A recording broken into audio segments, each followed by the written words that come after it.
বিজ্ঞান মানুষের কল্যাণে জন্মেছিল, কিন্তু যখন মানুষই বিজ্ঞানের শিকার হয় তখন পরীক্ষার আলোও হয়ে ওঠে অন্ধকারের মতো ভয়ঙ্কর। আজ আমরা শুনব এমন একটি সত্য ঘটনা যেখানে ডাক্তাররা রোগ সারানো নেই, বরং রোগকে অস্ত্র করে মানুষকে ব্যবহার করেছিলেন। সাল 1921 একজন চিকিৎসা গবেষক ঘোষণা করল, আমরা বিনামূল্যে চিকিৎসা দেব দরিদ্র কৃষ্ণাঙ্গদের। প্রকৃত সত্য ছিল অন্য।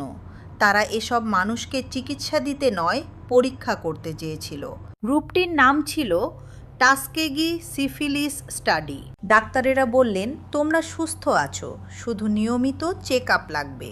কিন্তু সত্য হলো, তারা এসব রোগীকেই চিকিৎসা দিল না, যেন বোঝা যায় রোগ কতদূর বাড়তে পারে। এটা চিকিৎসা নয়, এটা ছিল মানবদেহে বিজ্ঞান প্রয়োগের পরীক্ষা।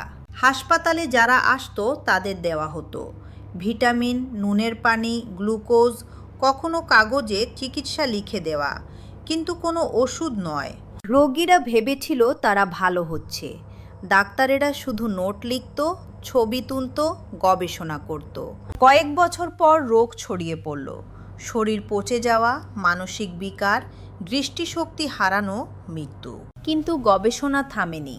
সাল 1950 একসময় এমনকি পেনিসিলিনও পাওয়া গেল, যা এই রোগ সারাতে পারে।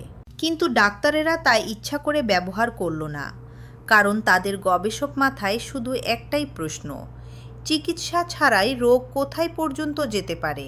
এই গবেষণা চলল 72 বছর।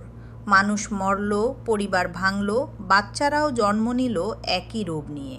একজন সাংবাদিক ঘটনাটি ফাঁস করেন সাল 1973। তখন বিশ্ব চমকে উঠল। এক দেশে এই অপরাধ হয়, ডাক্তাররা এমন করতে পারে। সরকার তদন্ত শুরু করে, গবেষণা বন্ধ হয়, পরিবারগুলো ক্ষতিপূরণ পায়।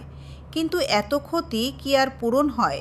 এই ঘটনা পৃথিবীকে শিখিয়েছে বিজ্ঞান নিরপেক্ষ।